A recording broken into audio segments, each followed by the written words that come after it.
Depremin üzerinden 22 gün geçti. Bu süreç boyunca birçok yerden ülkemize yardım geldi. Ancak çok önemli noktalar da var. Biz şu anda o noktalardan birisindeyiz.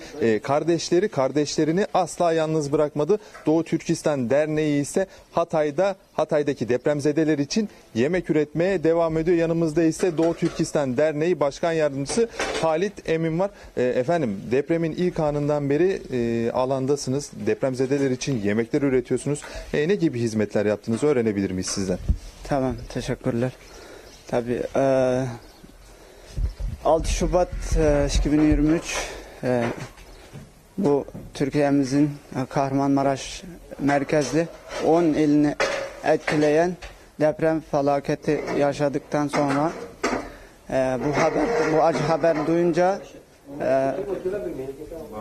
tüm Doğu Türkistanlı kardeşlerimiz, burada kardeşlerimizin bu acısından çok üzüldük. Doğu Türkistan Derneği olarak çevremizdeki ekiplerimizi hemen topladık ve ilk günde yola çıktık.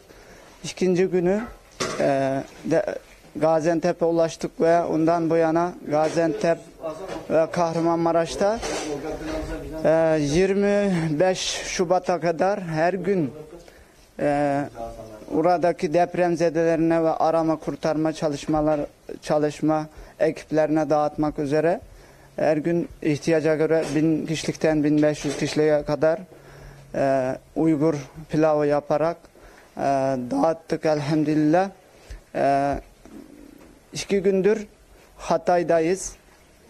Hatay'a geldikten sonra buradaki sıcak yemek dağıtım faaliyetimizi devam ediyoruz. Şimdi de kaç senedir biz Türkiye'ye sığınarak Türkiye devletimizin ve buradaki Türk kardeşlerimizin çok iyiliklerini, desteklerini gördük. O yüzden bu durumlarda yardımcı olmak, yani kardeşlerimizin yanında durmak bizim kardeş görevimiz diye düşünüyoruz. O yüzden elimizden gelince burada ne zamana kadar ihtiyaç varsa sonuna kadar bir kasa fazla olsa da buradaki depremzedelerine sunarak kardeşlerimize teselli etmek amacıyla bu faaliyetimizi sonuna kadar devam edeceğiz inşallah. Şu anda arkada dernek üyeleri de yemeği hazırlıyorlar.